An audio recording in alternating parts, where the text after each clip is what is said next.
This is part 2, Beyond Skills Mismatch, How Existing Research Reveals Incentive-Driven Market Dysfunction in Online Hiring. Labor Market Economics from your own personal economic Lewis and Clark. Hi, my name is Sarah Trumbull. I'm the founder and CEO of the Job Applicant Perspective, the first anonymous user reviews for job ads across the U.S. This is a level of go-to-market awareness, editing for future blog posts, and a love letter to every other soul that's been job searching in this labor market in the last 25 years. Just a reminder, I'm reinterpreting the current academic data to illuminate the totality of what it shows, not to burn anybody. The skills mismatch story is cracking. The dominant narrative says workers are undertrained, inflexible, or underprepared, but the evidence paints a more complicated picture. The business models of online talent platforms, as revealed in their own fiscal reports, are clear. Unemployment of their job-seeking users is more profitable than their employment. Now read through the exact same rigorous academic studies from the last 20 years with me and revisualize what we're looking at. Hidden workers, untapped talent from Harvard Business School in 2021. What the research says, Harvard Business School estimates 27.4 million Americans are hidden workers, people actively seeking jobs but excluded by automated filters, rigid credentialing requirements, or narrow job descriptions.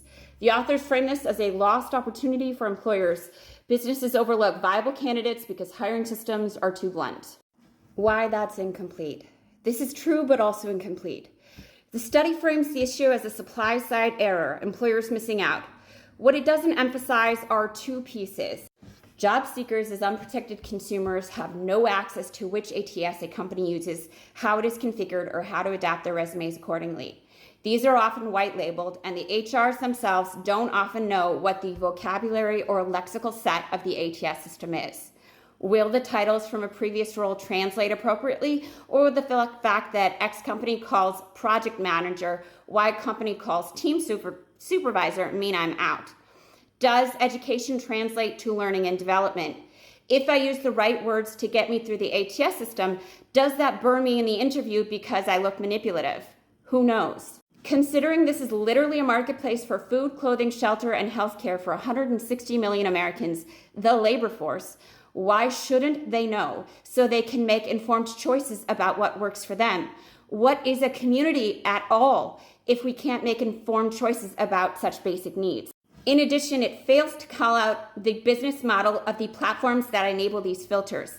Every excluded worker represents more applications, more retries, more engagement, all of which are monetized. Hidden workers aren't just a missed opportunity, they are also a profitable inefficiency.